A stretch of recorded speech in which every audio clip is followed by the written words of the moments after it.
gars, aujourd'hui, nouvelle vidéo. Vous avez été nombreux à me demander un tuto sur comment faire beaucoup de kills. C'est vrai qu'il a pris un petit peu de temps à arriver et tout, fallait que je m'organise. Mais c'est bon, aujourd'hui, je l'ai terminé, on va pouvoir le commencer. Avant toute chose, les gars, je tiens à préciser que moi, je suis pas un professionnel. Voilà, je suis un joueur amateur qui se débrouille bien. Donc les méthodes que je vais vous montrer sont les miennes. Je dis pas que si vous n'appliquez pas ces méthodes-là, vous n'arriverez pas à faire beaucoup de kills. Non, je vous fais part juste de mes conseils, de mes méthodes à moi qui me permettent de faire beaucoup de kills. Beaucoup de kills entre guillemets, hein, qui me permettent de faire des plus 20, etc. Il y a des joueurs qui font beaucoup plus que ça. Donc voilà, moi je suis juste un joueur qui se débrouille bien. J'ai pas des world records à mon actif, etc. Mais je pense que je peux quand même vous donner quelques petits conseils qui vont vous permettre de faire plus de kills. Donc si tu cliques sur cette vidéo, c'est certainement que tu es un mec qui a des facilités à faire des top 1, mais qui galère à avoir du kill. Si vous êtes dans cette situation-là, c'est certainement que vous adoptez pas le bon état d'esprit. Je m'explique les gars. Quand je me mets à jouer à la play, moi, et que mon objectif c'est de faire beaucoup de kills, et qu'admettons, je sais pas, je commence à jouer à 14h, je me dis, bon, dans l'après-midi, je fais au moins une bonne partie à tant de kills. Vous voyez, je me dis pas, dans cette partie-là, il faut que je fasse tant de kills. C'est pas l'état d'esprit qu'il faut avoir les gars.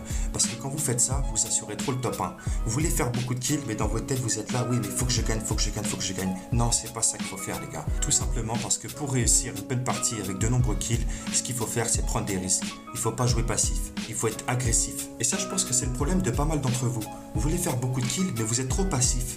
Vous êtes trop en train de temporiser, vous prenez pas assez de risques, etc. Ce qu'il faut faire, c'est vraiment en rusher.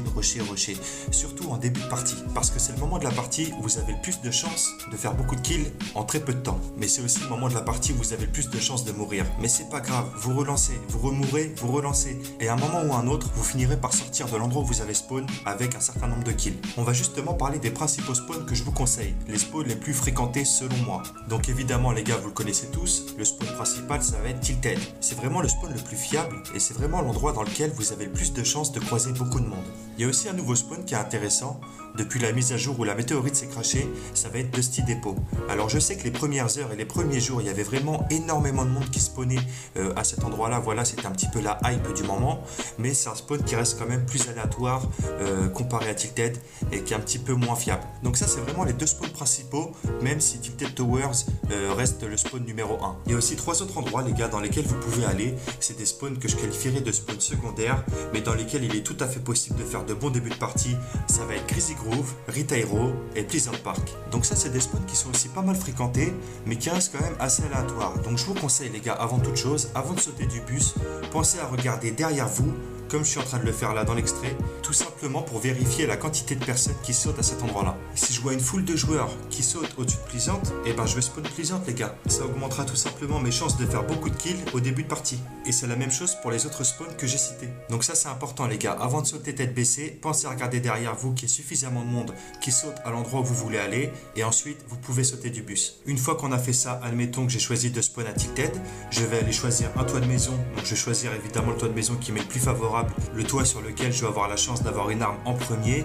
Et là ce que je vais faire, c'est que je vais regarder directement autour de moi, voir si je peux prendre un kill directement en début de partie, comme je suis en train de vous le montrer dans l'extrait suivant les gars. Parce que beaucoup font l'erreur, entre guillemets, d'atterrir sur un toit, de casser le toit et d'aller loot tranquillement ce qu'il y a à l'intérieur du bâtiment. Mais quand vous faites ça les gars, vous perdez déjà un kill potentiel. Donc pensez bien à faire ça les gars, c'est un petit détail mais ça a son importance. Une fois qu'on a réussi à prendre notre premier kill, si on a réussi à le prendre, on peut maintenant casser le toit de notre bâtiment et aller loot vraiment l'essentiel, c'est-à-dire une AR et un pompe. C'est vraiment les deux armes principales pour commencer votre partie. Si vous n'avez pas l'occasion d'avoir une AR et que vous avez simplement eu l'occasion d'avoir un pompe, bah, n'hésitez pas à ramasser ce pompe là et derrière allez directement rusher un bâtiment. Ne vous attardez pas sur le loot qu'il peut y avoir dans le vôtre, allez directement rusher les ennemis. Parce que si vous prenez le temps de loot votre bâtiment tranquillement, et ben pendant ce temps-là, tous les autres joueurs dans la game sont en train de se faire descendre et vous n'êtes pas sur le coup. Et par conséquent, c'est une perte de temps les gars. Alors n'hésitez pas à faire comme je fais dans l'extrait.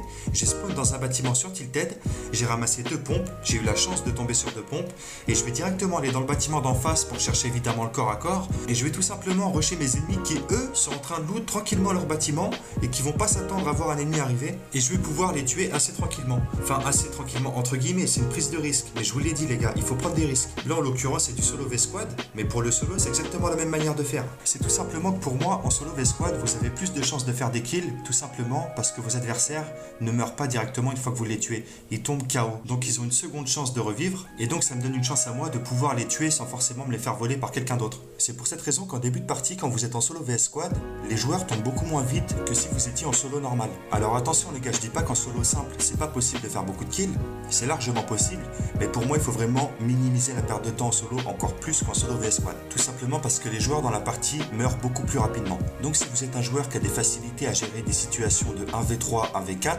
vous pouvez aller en solo V-Squad. Si vous avez vraiment du mal à gérer ce genre de situation les gars, je vous conseille plutôt le solo pour commencer. Vous pouvez quand même aller en solo V-Squad pour justement vous confronter à ce genre de situation et vous entraîner là-dessus. Tout simplement parce que si on veut progresser dans un domaine les gars, il faut être confronté directement aux situations dans lesquelles on galère. Enfin bref les gars, maintenant qu'on a réussi notre début de partie, après je ne sais combien de tentatives, et qu'on a enfin réussi à ressortir vivant de la ville dans laquelle on a spawn, on se retrouve souvent dans cette situation là où tu sais plus du tout où aller. Tu sais que tu as réussi à laver l'endroit dans lequel tu as spawn, mais ensuite tu es complètement perdu, tu sais plus quel déplacement faire pour croiser du monde. Et c'est normal les gars, on est tous pareils, on n'a pas de radar dans la tête et on sait qu'il y a un gros facteur chance dans le sens où il n'y a pas de situation miracle pour croiser beaucoup de personnes dans une partie. Il n'y a pas d'option dans les paramètres qui te dit bon dans cette partie là je vais trouver 50 personnes. On sait qu'il faut avoir de la chance les gars. Donc moi justement, je vais essayer de vous montrer des déplacements qui vont peut-être vous permettre d'augmenter vos chances de croiser du monde. Si mon spawn de départ c'était Tilted, donc je prends encore Tilted comme exemple parce que c'est un petit peu le spawn référence pour faire beaucoup de kills. Ce qu'on va faire dans un premier temps les gars, c'est qu'on va faire l'état des lieux entre guillemets.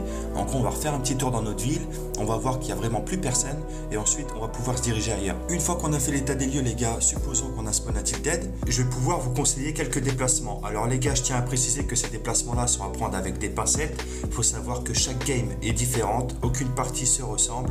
Encore une fois, il y a un gros facteur chance, mais je vais juste vous montrer mes petits conseils de déplacement une fois qu'on a réussi à ressortir vivant de l'endroit dans lequel on a spawn. Donc là en l'occurrence c'est Tilted. Donc je vous ai fait 2-3 petits dessins les gars, donc vous allez remarquer mon petit talent artistique. Au passage, petit big up à ma prof d'art plastique. Ce qu'on va faire, c'est qu'on va essayer de se souvenir dans quelle direction le bus est arrivé en début de partie. Pourquoi? Tout simplement parce que les joueurs ont tendance à sauter dans la première ville, la première grosse ville entre guillemets desservie par le bus. Donc là en l'occurrence ça va être Pleasant Park, c'est une ville susceptible de comporter pas mal de joueurs car c'est une grande ville entre guillemets, pas mal fréquentée et en plus c'est l'une des premières à être desservie dans la partie. Donc moi à ce moment là je suis dans mon spawn de départ, donc Tilted, que j'ai entouré d'une zone rouge. Donc j'ai lavé ma ville etc, je ressors avec un petit nombre de kills assez sympathique et là je vais essayer d'anticiper les mouvements des ennemis qui ont potentiellement spawn à Pleasant Park. Donc eux ils viennent de finir de looter, ils viennent de finir de faire leur début de partie tout comme nous à Tilted. Et là dans l'option 1 on va essayer d'aller à la rencontre des ennemis qui se dirigeraient potentiellement vers Tilted Towers. Dans l'option numéro 2 on va plutôt se diriger vers Anarchy tout simplement parce que c'est aussi un endroit dans lequel ils sont susceptibles de se déplacer. Après vous me direz oui mais il y a aussi Junk, il y a aussi Hunted etc. Mais moi je vous donne vraiment les déplacements les plus probables. Donc vous voyez ce que je vous conseille c'est vraiment ça. Essayez d'anticiper les déplacements des ennemis. Même si voilà je le répète c'est aléatoire, il y a un facteur chance etc. Ça reste quand même une technique qui peut accroître vos chances de croiser du monde. On peut aussi supposer que le bus ait pris la direction de Greasy en début de partie. Et là du coup on va procéder de la même façon. On va essayer de se diriger vers Greasy pour rencontrer les ennemis qui ont spawn là-bas. Et dans l'option 2 on va plutôt se diriger vers Shifty. Ou alors pourquoi pas faire des rondes entre les deux villes. On va pas non plus aller jusqu'à Flash Factory parce que c'est pas une zone dans laquelle on croise vraiment beaucoup de monde selon moi. Mais on peut aussi anticiper les mouvements des ennemis qui ont spawn là-bas en se dirigeant plutôt vers Salty, vers Dusty Depot. Je vais finir avec un troisième exemple les gars.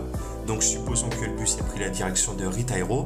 Il est assez probable qu'après avoir loot leur ville, ils se dirigent plutôt vers Dusty Depot ou vers Salty Springs. Mais il est aussi possible qu'ils soient partis vers Lonely, vers le Terran Cross, vers Fatal Field.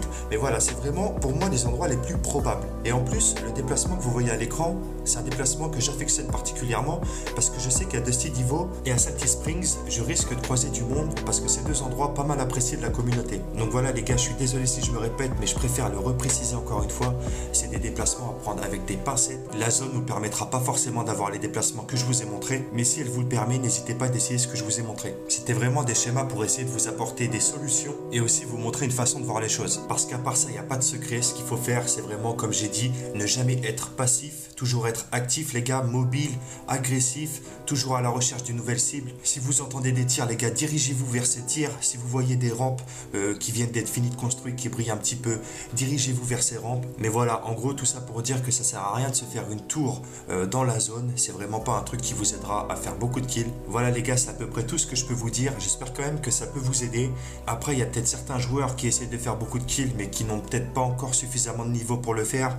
Donc n'hésitez pas à continuer de vous entraîner et vous finirez par vous améliorer. Voilà les gars, on arrive à peu près à la fin de ce tuto. J'aimerais faire une pub pour deux potes à moi les gars. C'est une exception les gars, donc ne me demandez pas de vous faire des pubs par la suite. C'est vraiment deux frérots avec lesquels je joue depuis longtemps. J'avais même pas encore commencé YouTube. Le premier c'est mon gars Kish Gamer. Je le connais en vrai et tout, c'est mon gars sûr. Il a lancé sa chaîne YouTube en même temps que moi, mais bon lui c'est un petit peu plus de mal à prendre. Donc n'hésitez pas les gars à aller le soutenir, à vous abonner à sa chaîne. N'hésitez pas à lui proposer des idées de vidéos. Je suis sûr qu'il les lira attentivement les gars. Je crois que très prochainement il va sortir une vidéo sur comment gérer son arsenal. Donc ça va être ses propres conseils. Donc n'hésitez pas à aller checker ça. Je vous demande jamais de vive voix de vous abonner à ma chaîne et de me mettre des likes. Mais là je vous demande de le faire pour lui. S'il arrive à se faire une petite communauté et tout, ça me ferait vraiment plaisir. Le second frérot les gars c'est Ouzu. Donc lui ça va plutôt être une chaîne Twitch. Il va se mettre à faire des lives prochainement. Donc il fait aussi partie des frérots avec lesquels je joue toujours en section. Du coup les gars n'hésitez pas à aller follow sa chaîne Twitch. Comme ça lorsqu'il livera vous serez au courant. De toute manière je mets tous les liens en description. Donc n'hésitez pas à aller voir les gars. J'en place une petite dernière pour Cosma. Cosma c'est un abonné qui m'a fait ma nouvelle bannière et mon nouveau logo. Donc bien comme je l'aime, simple, efficace, avec mon petit skin Team Chauffard. Donc pour ceux qui me connaissent un peu, vous savez que le skin Chauffard c'est devenu un petit peu mon symbole sur ma chaîne on va dire. Donc bref, je mettrai aussi le lien de son Twitch en description, donc n'hésitez pas à aller voir ce qu'il fait. Sur ce les gars, moi je vais vous laisser. J'espère que mes petits conseils vous auront aidé. Nous on se retrouve dans une prochaine vidéo. Je vous fais des bisous. Ciao.